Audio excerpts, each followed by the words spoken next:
Kalau itu benar, itu dari segi hukum sangat mempengaruhi. Oh iya. Karena apa? Dalam keadaan emosi, ya. Pengacara Hotman Paris berpendapat bahwa Ferdy Sambo bisa lepas dari jeratan pasal pembunuhan berencana jika Ferdy Sambo lakukan hal ini. Namun sebelum lanjut, alangkah mulianya jika Anda berkenan menekan like, subscribe dan tombol loncengnya. Sebelumnya, Ferdy Sambo dijerat pasal pembunuhan berencana lantaran melakukan tembakan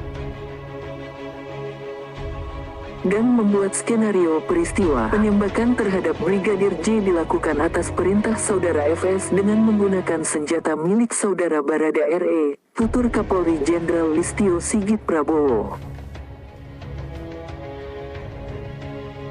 Irjen FS menyuruh melakukan tembakan dan menskenario peristiwa seolah-olah terjadi tembak-menembak di rumah dinas Irjen Pol Ferdy Sambo di Komplek Polri Duren 3, tambahnya. Atas perannya tersebut, maka Ferdy Sambo dijerat dengan pasal pembunuhan berencana dengan ancaman hukuman mati, yaitu pasal 340 subsider 338 junto 55, 56 KUHP dengan ancaman maksimal hukuman mati, penjara seumur hidup, atau penjara selama-lamanya 20 tahun, tutur Kabareskrim Komjen Agus Andrianto.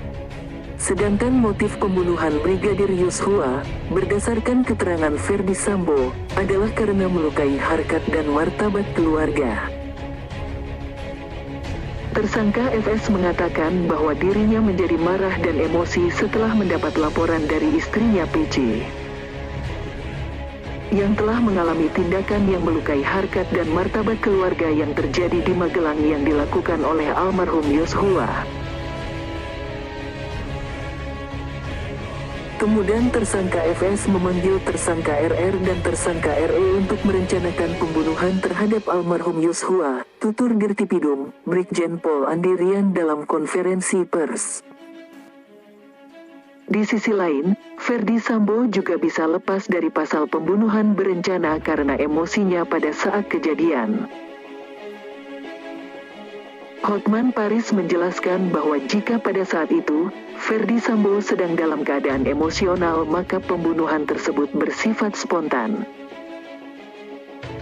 Apakah pembunuhan Brigadir J pembunuhan berencana atau pembunuhan spontan 338 KUHP? Jawabannya itu semua tergantung temuan fakta persidangan, tutur Hotman Paris. Namun ada satu hal yang menggelitik. Apakah benar sesudah tiba dari Magelang ke Jakarta di rumah pribadi, Nyonya PC cerita apa yang dialami olehnya di Magelang dan pada saat itu, seorang jenderal yang adalah suaminya FS menangis.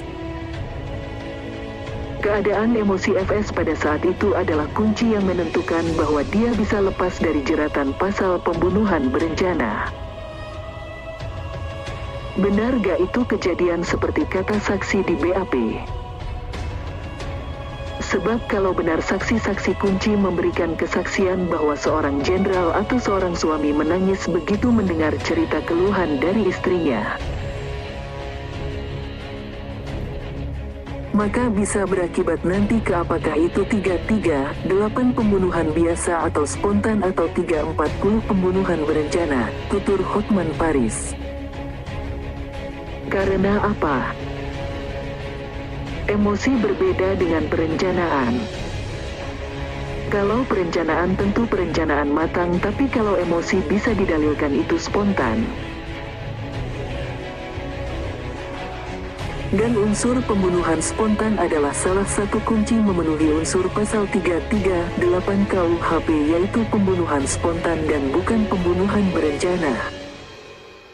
Terus ikuti berita update dari channel kami dengan mengklik tombol subscribe dan tekan tombol loncengnya agar tidak ketinggalan notifikasi video dari kami.